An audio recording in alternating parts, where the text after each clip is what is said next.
마태복음 16장 13절에서 우리 19절까지 말씀을 보겠습니다. 여러분 큐티책이 있는 분들은요 2월 17일자입니다. 지난주 토요일 큐티 본문이었는데요. 마태복음 16장 13절로 우리 19절의 말씀을 한 절씩 교독하도록 하겠습니다. 마태복음 16장 13절로 19절의 말씀인데요. 제가 먼저 13절 말씀 읽도록 하겠습니다.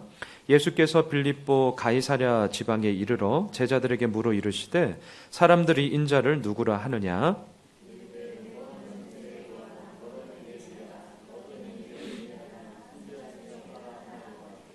이르시되 너희는 나를 누구라 하느냐?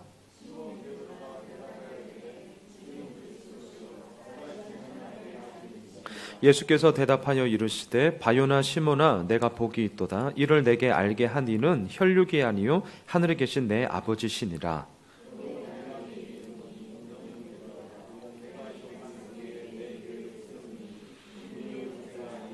함께 읽을까요? 내가 천국 열쇠를 내게 주리니 내가 땅에서 무엇이든지 매면 하늘에서도 매일 것이요 내가 땅에서 무엇이든지 풀면 하늘에서도 풀리리라 하시고.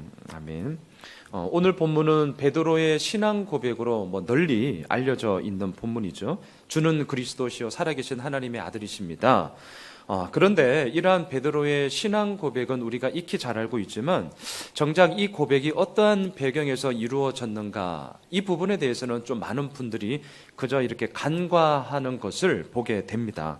그래서 오늘은요, 이 신앙 고백이 이루어졌던 배경, 빌립보 가이사랴 또는 가이사라 빌립보 이렇게 불렀는데요. 이 지명에 좀 무게 중심을 두면서 이 본문을 다시 한번 좀 살펴보고자 합니다. 13절을 다시 한번 보시죠. 제가 읽겠습니다. 예수께서 빌립보 가이사랴 지방에 이르러 제자들에게 물어 이르시되 사람들이 인자를 누구라 하느냐. 자, 이 마태복음 16장 앞부분에 보시면 지금 예수님은 제자들과 함께 가버나움에 있었습니다. 근데 그 가버나움에서 이제 이 빌립보 가이사랴는요, 북쪽으로 대략 한 40km 떨어져 있던 곳입니다. 빌립보 가이사랴는 이스라엘 최북방에 있는 헬몬산 기슭의 해발 대략 한 353m 지점에 위치해 있었습니다. 그러니까 그 동네 사람들은 아주 작은 산골 동네였는데 좀 상상을 한다면 이렇게 머리 위로 이렇게 고개를 쳐들면 저 헬몬산 꼭대기에 소위 만년설이었기 때문에 이렇게 하얀 정상에 있는 눈도 보이는 그런 고즈넉한 그런 시골 동네였습니다. 구약 시대에는 행운의 바알이라는 뜻의 바알갓이라는 이름으로 이 동네가 불리워지기도 했습니다. 자, 그런데 이곳에 헤롯 빌립이 소위 신도시를 개발한 것이죠. 신도시를 이제 만들기 시작한 겁니다. 그리고 그 도시의 이름을 새로이 지었는데 그곳의 이름이 오늘 본문 13절에 기록된 것처럼 빌립보 가이사랴, 다른 복음서에서는 가이사라 빌립보 이렇게 부르기도 합니다.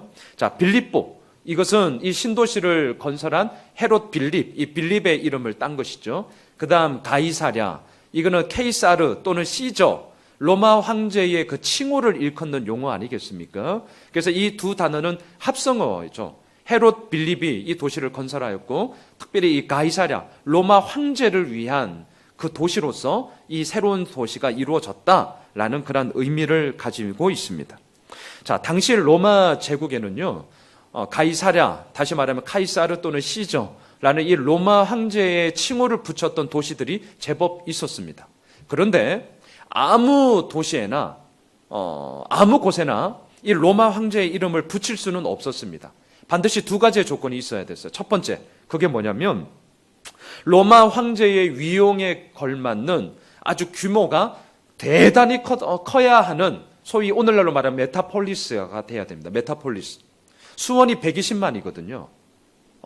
주민등록으로 이렇게 등록되어 있는 인구가 120만이에요. 수원. 이 정도 돼야죠. 100만은 넘어야 돼요. 100만. 서울 정도, 서울은 너무 크고. 여하튼 간에 아주 규모가 상당히 컸어야만 했습니다. 왜? 로마 황제는 그 당시 살아있는 신이었기 때문에. 제1인자의 이름에 걸맞는 그냥 위용을 갖춰야만 로마 황제의 이 이름을 붙일 수 있었습니다. 두 번째, 무슨 조건이 필요했냐면 그 도시 한가운데 또는 어느 동서남북 어디에서든지 그 도시에 살고 있는 사람들이 고개를 딱 쳐다보면 보이는 바로 그곳에 로마 황제의 신상이 세워져 있어야 했습니다. 이게 두 가지의 조건이에요. 이 두 가지 조건에 딱 부합되어야만 어느 도시에 이 가이사랴, 시저, 이 로마 황제의 칭호를 붙일 수 있었습니다. 자, 그렇다면 이 빌립보 가이사랴는 어떠한 곳입니까? 한마디로 얘기하면 로마 황제의 이름이 드높아지는 로마 황제를 기념하는 고로 로마 황제가 다스리는 도시, 이렇게 우리가 정리를 할 수 있겠죠. 바로 그곳에 예수님께서는 제자들을 무려 40km나 떨어져 있던 거리를 함께 걸어가셔서 바로 그곳에서 질문을 하고 있다는 거예요. 자, 이게 이 예수님의 의도를 우리가 꼭 보셔야만 합니다. 황제의 도시에 살고 있는 사람들에 비하면 예수님 그리고 제자들, 특히 예수님의 출신은 어디예요? 나사렛이잖아요. 그래서 당시 유대인들이 뭐라고 얘기합니까? 야, 나사렛에서 무슨 선한 것이 나와? 이게 당시 사람들이 생각했던 그 지역을 바라보는 시선이었습니다.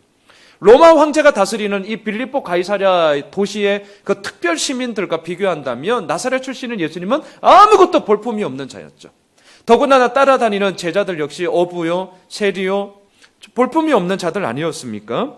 바로 그 한 황제의 도시 한복판에, 오늘날 말하면 서울 강화문 광장 한복판에 햇빛이 비치면 이 로마 황제의 신상이 어떻겠습니까? 번쩍번쩍 거리게 되는 거죠. 이 상상을 하셔야 돼요. 그러니까 그 위용 있는 그 큰 도시 한복판에 번쩍번쩍거리면서 로마 황제를 기념하는 그 신상 앞에 떡떡하니 제자들을 데리고 가서 묻는 거예요. 사람들이 뭐라고 얘기하더냐?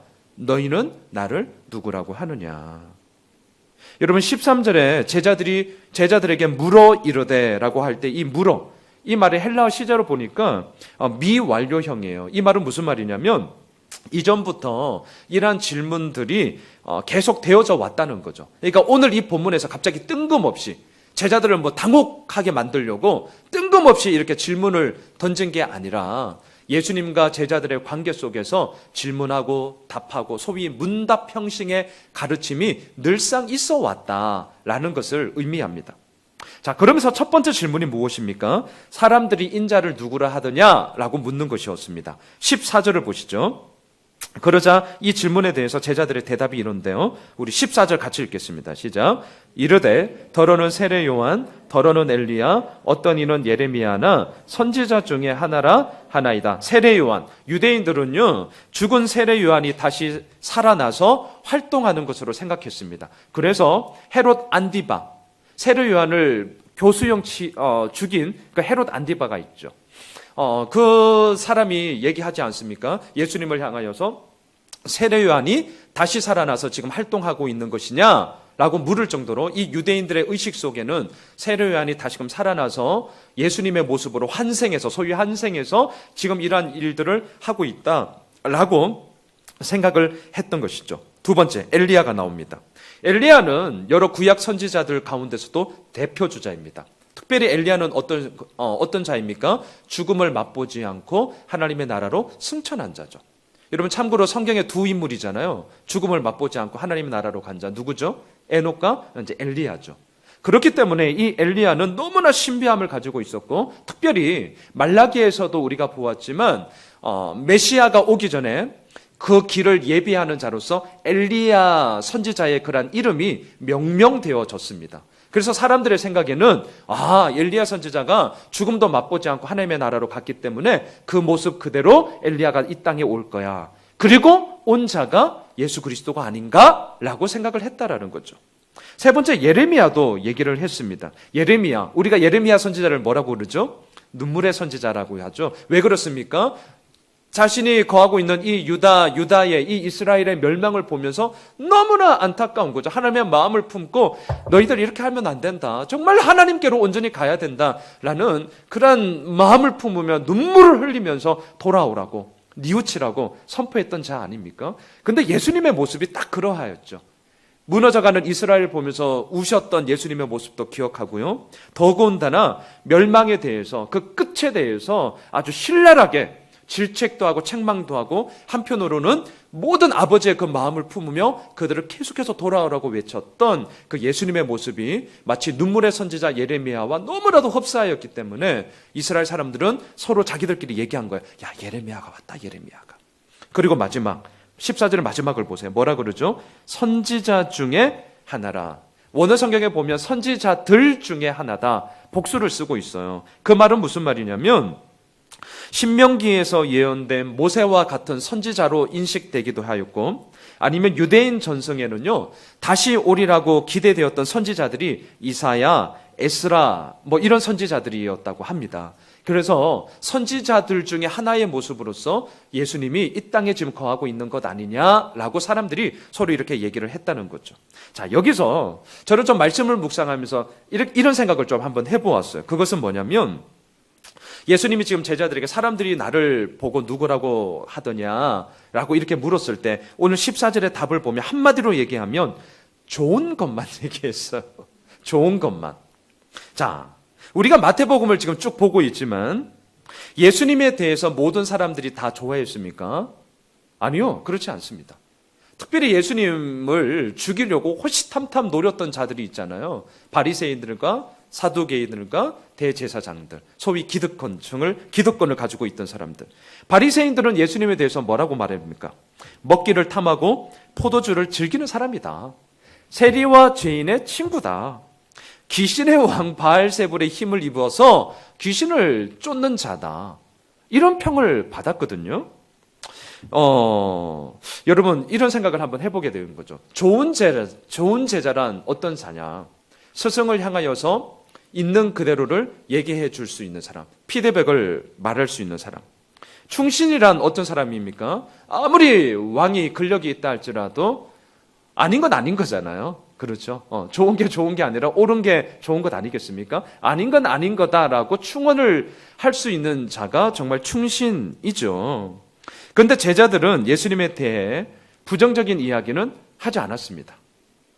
이게 이제 오늘 말씀을 이렇게 계속 묵상하면서 제 마음에 들어왔던 거예요. 왜 그랬을까? 왜 그랬을까?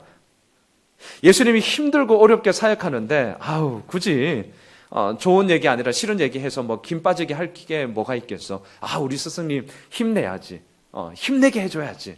뭐 이런 생각으로 이런 얘기를 했을지도 모르겠어요. 아니면 지금 제자들은 예수님을 향하여서 소위 올인을 하죠. 모든 것을 버려두고 다 올인을 한 사람입니다. 인간적으로 얘기를 하면 인간적으로 그 모든 것을 소위 몰빵해서 올인을 한 그 스승이 무너지면 어떻게 되는 거예요? 자기도 무너지는 거죠. 그래서 이런 생각을 한번 해보았어요. 예수님께 기대하는 바가 얼마나 제자들이 클까? 많은 사람들이 어찌 좋은 얘기만 했겠냐고요. 모든 사람들로부터 칭찬을 받으려고 하는 자 화가 있을지로다. 주님이 말씀하셨어요. 주님도요 모욕당하고 모든 사람들로부터 다 칭찬받지 않았거든요.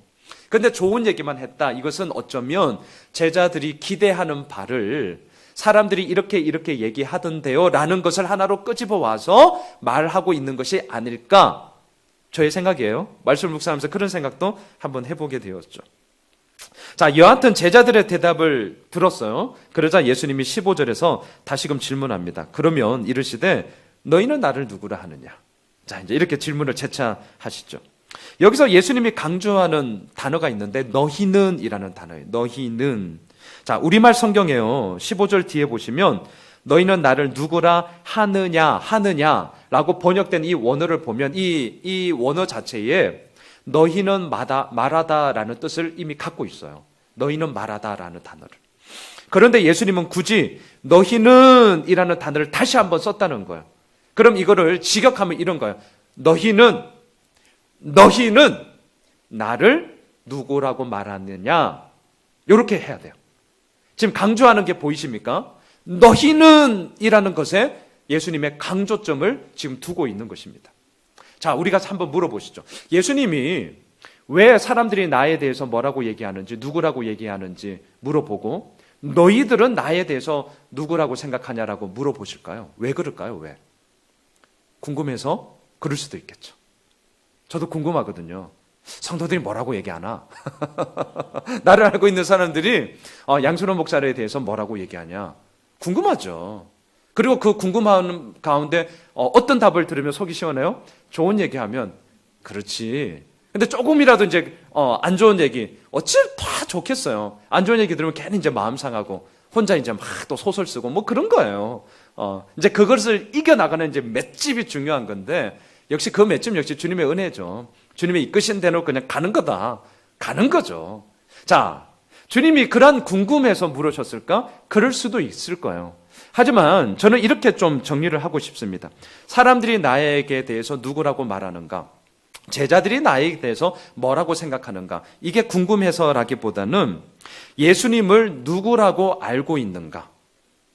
이것에 대한 답이 모든 것을 판단하고 모든 것의 기준점이 되기 때문에 이 질문을 통하여서 이 제자들의 인식 가운데 너희들이 나를 향하여서 뭐라고 고백하는지에 대한 바른 답을 가져야 된다라는 것을 오히려 가르치기 위한 도전인 것이죠. 예수님이 뭘 모르시겠어요? 다 아시죠.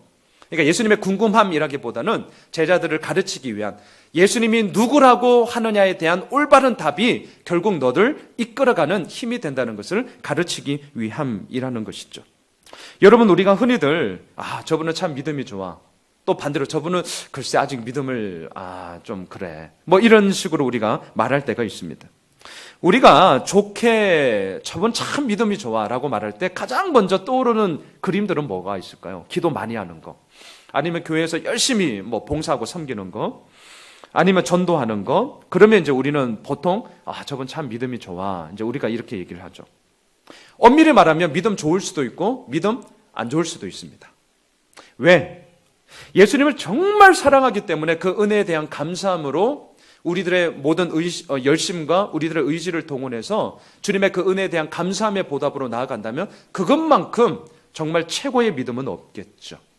하지만 한편으로는 뭐가 있을까요? 나의 이름을 높이려고, 아니면 내가 이렇게 고귀한 가치를 위해서 내가 이 정도로 정말 행하는 사람이야 라는 자신을 과시하기 위한 모습으로도 열심을 다할 수 있는 것 아니겠습니까? 그래서 그러한 우리들의 마음이 너무나도 시쭉빼쭉 변할 수 있고 바뀔 수 있기 때문에 오늘 우리는 이 질문을 통하여서 우리 역시 날마다 던져야 하는 거죠. 너희는 나를 누구라고 하느냐? 라는 이 질문이, 이 예수님의 질문이 우리들에게 필요한 것입니다.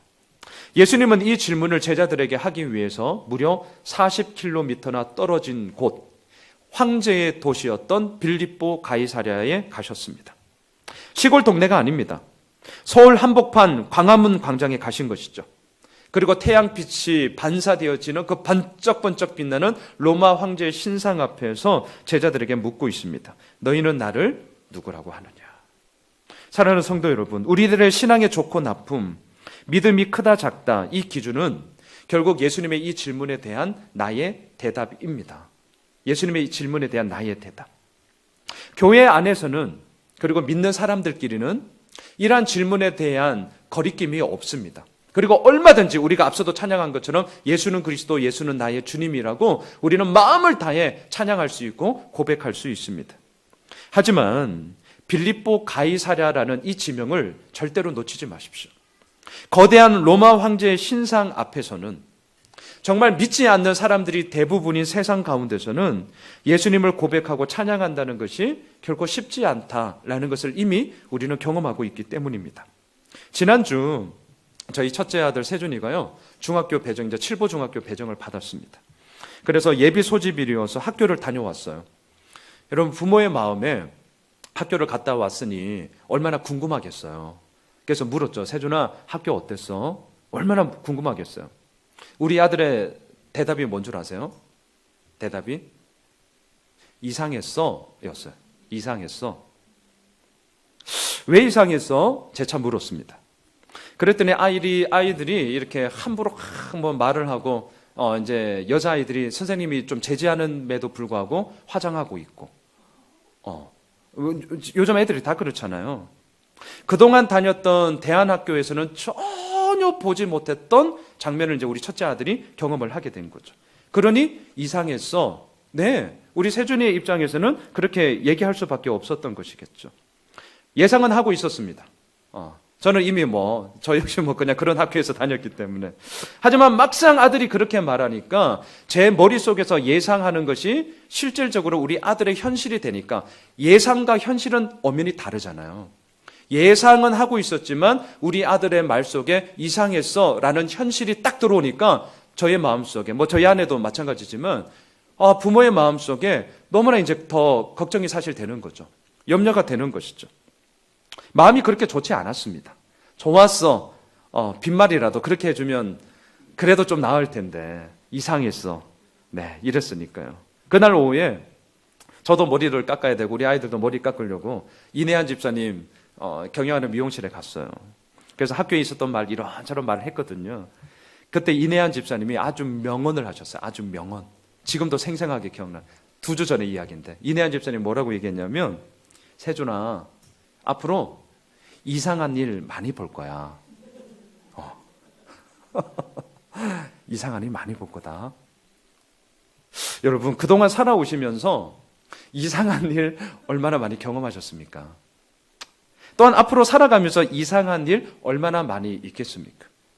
저 역시 목회하면서 제가 생각하지도 못했고 제가 경험하지도 못한 그런 일들, 그런 이상한 일, 제가 보기에 이상한데? 라고 할 일 아주 많이 있을 것입니다.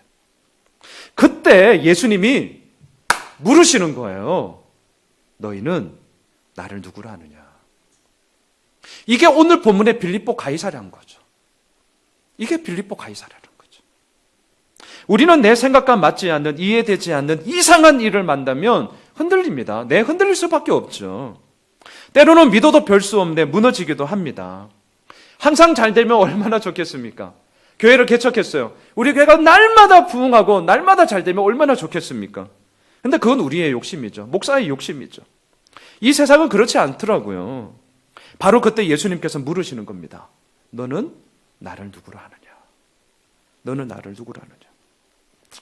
자, 이 질문에 대해서 베드로가 대답합니다. 16절을 같이 읽을까요? 16절.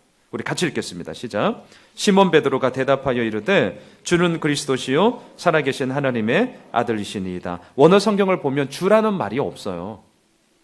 주라는 말의 원어에서는 당신이라고 되어 있습니다. 당신. 당신은 그리스도시요 살아계신 하나님의 아들이십니다. 이렇게 고백을 했어요. 어디에서 이 고백이 이루어집니까? 교회 안이 아니라니까요.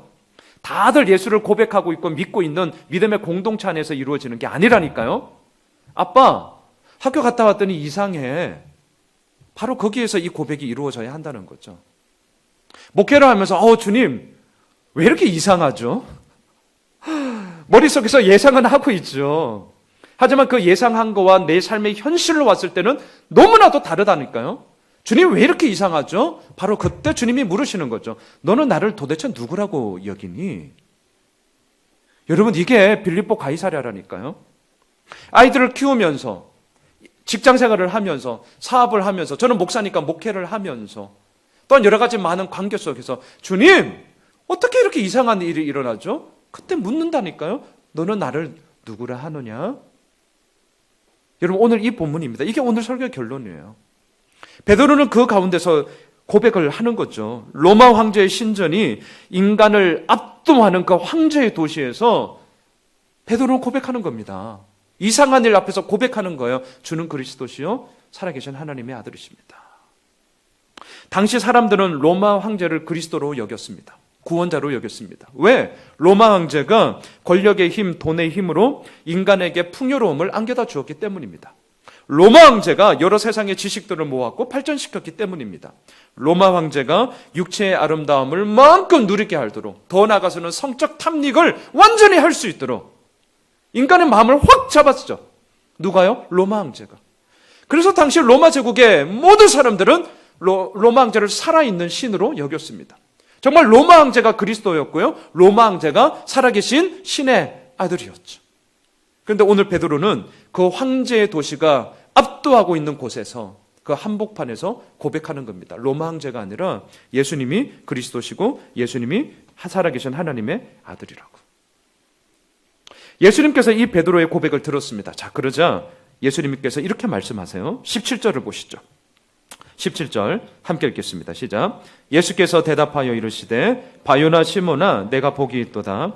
이를 내게 알게 한 이는 혈육이 아니요 하늘에 계신 내 아버지시니라. 자, 17절을 잘 보세요. 두 명의 아버지가 나옵니다. 자, 이제 잘 보셔야 돼요. 두 명의 아버지가 나와요. 육신의 아버지와 하늘에 계신 아버지가 나옵니다. 자, 먼저 육신의 아버지가 어디에 나오나 보세요. 바요나 시모나. 바, 아람어예요. 아들. 요나, 베드로의 아버지 이름이 요한이었어요. 요한의 아들 시모나. 예전에 그런 찬양도 있었죠. 바요나, 이거는 요한의 아들이라는 뜻이죠. 참고로 마가복음 10장에 보면 앞을 보지 못한 소경의 스토리가 나와요. 바디메오. 이미 이게 이제 고유명사가 아니에요. 디메오의 아들이라는 인칭 대명사죠. 고유명사가 아닙니다. 근데 워낙 그냥 이게 그냥 고유명사화가 되었는데요. 똑같은 거예요. 바, 누구의 아들, 디메오. 그러니까 이 사람의 아버지가 디메오라는 거죠. 자, 이건 참고의 이야기고요. 여하튼 바요나 시모나, 다시 말하면 요한의 아들 시모나. 요한의, 그러니까 이 베드로의 아버지의 이름이 요한이죠. 육신의 아버지의 이름이 나옵니다. 요한의 아들 시모나 네가 복이 있다 이렇게 말씀하십니다. 왜 복이 있습니까?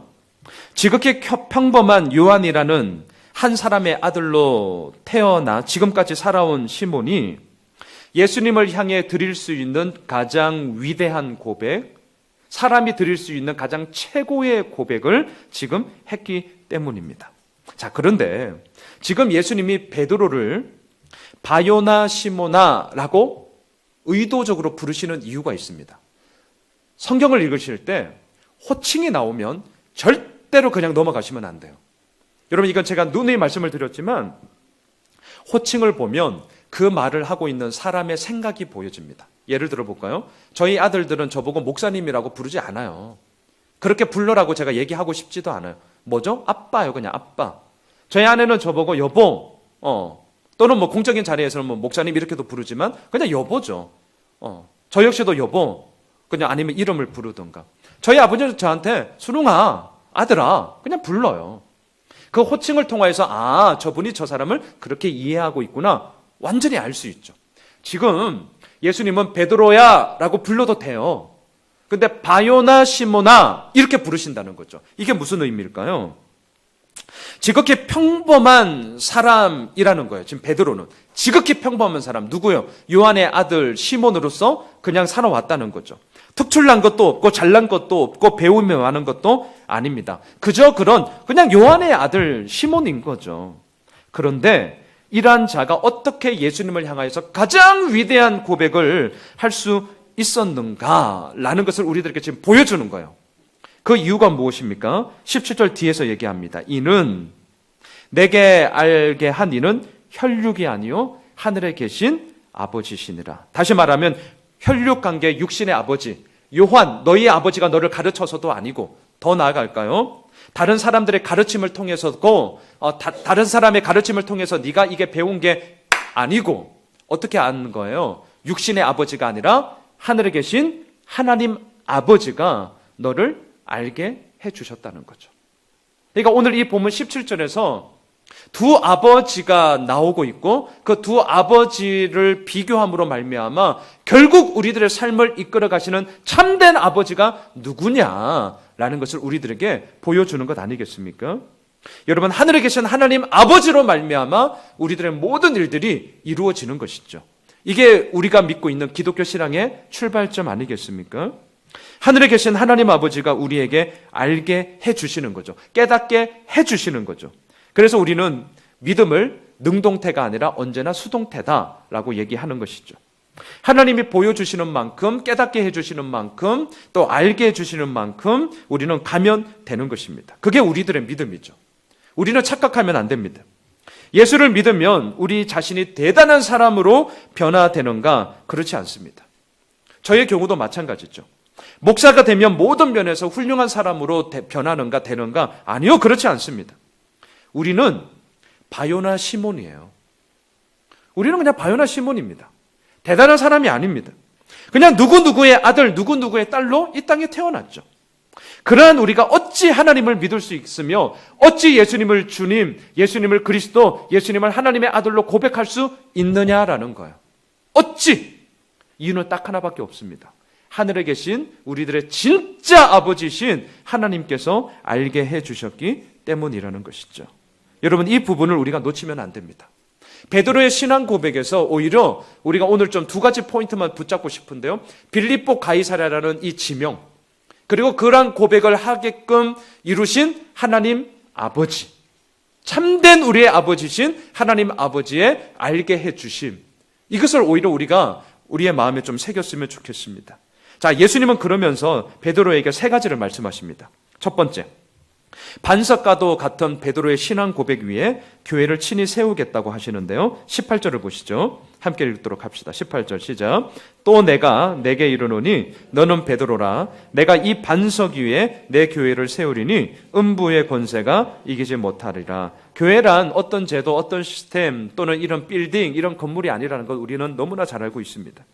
교회란 예수님을 내 삶의 주인으로 고백하고 있는 자들이 교회고, 그 교회들이 모여 이러한 지상에 있는 유형 교회로서 우리가 거하고 있는 것이죠. 그러니까 극단적으로 말하면 교회란 뭐냐? 예수 그리스도를 향한 온전한 믿음의 고백만 있으면 되는 거예요. 제가 극단적으로 얘기하면. 그런데 다른 건 모든 것을 다 갖추었다 할지라도 반대로 이 고백이 없다. 그럼 그건 교회가 아니죠. 이제 라이온스 클럽 되는 거죠. 동호회 되는 거고, 뭐 사치기 사사포 하면서 이제 재밌게 노시면 되는 거죠. 그냥 그럴싸하게 보이는.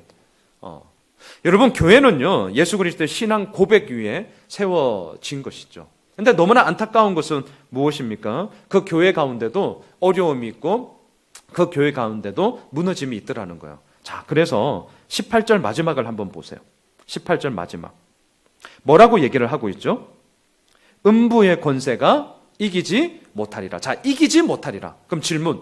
음부의 권세, 다시 말하면 이제 사탄의 공격이죠. 암흑의 세력의 사탄의 공격인데, 사탄의 공격이 있다 없다? 그렇죠. 이걸 놓치시면 안 돼요. 사탄의 공격이 있다는 것을 지금 가정하에, 하지만 이기지 못할 거다라고 얘기를 하고 있는 것이죠. 이 땅의 모든 교회가 신앙 고백 위에 세워졌습니다. 하지만 온전하지 않습니다. 이 땅 위에 지상교회에서 100% 온전한 교회를 나는 정말 찾고 싶다. 그게 제가 지난 주일에도 말씀드렸지만 어쩌면 과도한 탐욕일 수 있습니다. 그런 교회는 없습니다. 물론 이 말이 우리들의 잘못을 대변하는 핑계거리 또는 자기 합리화의 뭔가 명분거리로 삼아서는 결코 그렇게 해서는 안 되는 것이겠죠. 하지만 이 땅에 있는 한 100% 온전한 교회는 없습니다. 왜? 음부의 권세가 날마다 우리들을 공격하고 있기 때문입니다. 하지만 더 중요한 것은 뭐죠?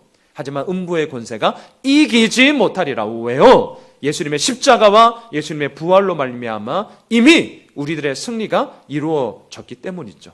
그래서 소위 패잔병 처리를 이제는 하고 있는 것입니다. 전쟁은 승리했어요.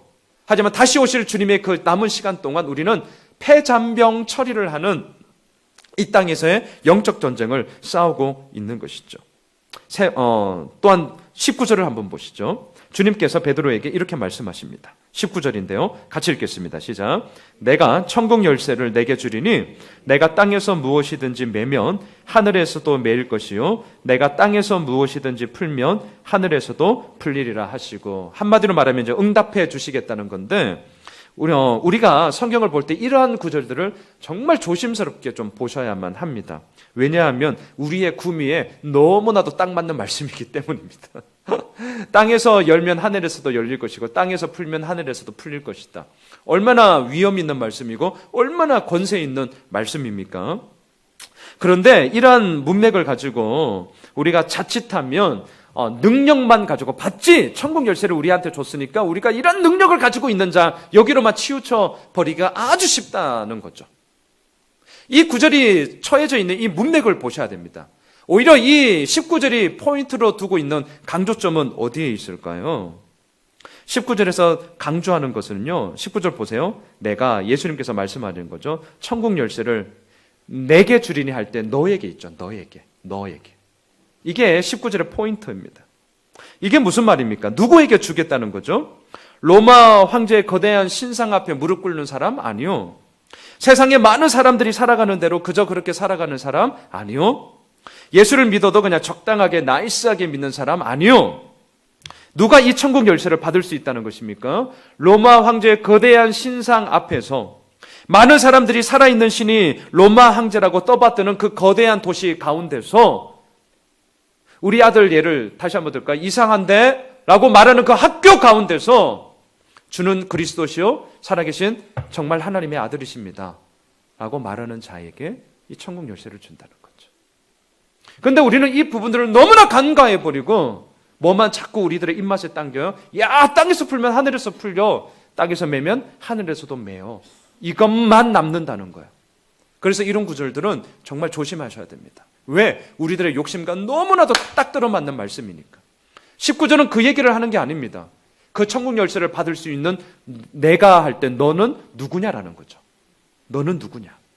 여러분, 정말 이 말씀에서 우리가 놓쳐버리면 우리는 여전히 황제의 논리를 따라서 세상의 논리를 따라 나아갈 수밖에 없습니다. 말씀을 정리하겠습니다. 이 세상을 압도하는 황제의 논리를 뛰어넘지 않고서는 우리 눈에 보이지 않는 영원한 진리를 추구할 수 없습니다. 반대로 영원한 진리에서 벗어난다는 것은 황량한 폐허로 끝나버릴 황제의 논리, 세상의 논리에 이미 빠져 있다는 것을 반증하는 증거이기도 하겠죠. 사랑하는 성도 여러분, 우리가 육신의 몸을 입고 있는 한 이 싸움은 계속될 수밖에 없습니다. 그러하기 때문에 우리는 날마다 오늘 이 주님께서 묻는 너희는 나를 누구라 하느냐라는 이 질문 앞에 서야 합니다. 왜요? 우리가 살고 있는 이 땅이 빌립보 가이사랴이기 때문입니다. 정말 이상한데 네, 그런 일들이 너무너무 많이 있기 때문이죠. 너무너무 많이 있기 때문에. 바로 그 한복판에서 주님은 오늘도 우리들에게 묻고 계십니다. 바라기는 정말 이 베드로의 고백이 이미 우리들의 고백이 되는 줄 믿습니다. 정말 주님만이 우리들의 그리스도시고 주님만이 살아계신 하나님의 아들이십니다 라는 날마다 이 고백을 통하여서 다시 한번 우리는 일어서 나아가는 것이죠. 그리고 빌립보 가이사랴라는 이 세상 한가운데 우리는 당당하게 나아가는 것입니다. 왜요? 내가 잘나서가 아닙니다. 우리는 바요나 시몬일 뿐입니다. 그냥 누구누구의 아들로서 이 땅 가운데 거하는 것이죠. 하지만 우리들의 참된 아버지이신 하늘에 계신 아버지께서 우리를 알게 하실 것입니다. 우리를 이끄실 것입니다. 그리고 그 가운데서 하나님의 영광이 어떠한 것인지를 맛보게 하실 것입니다. 바라기는 그 믿음의 여정을 우리 모두 함께 걸어가는 그런 귀한 믿음의 고백자들이 되시길 주님의 이름으로 축원합니다.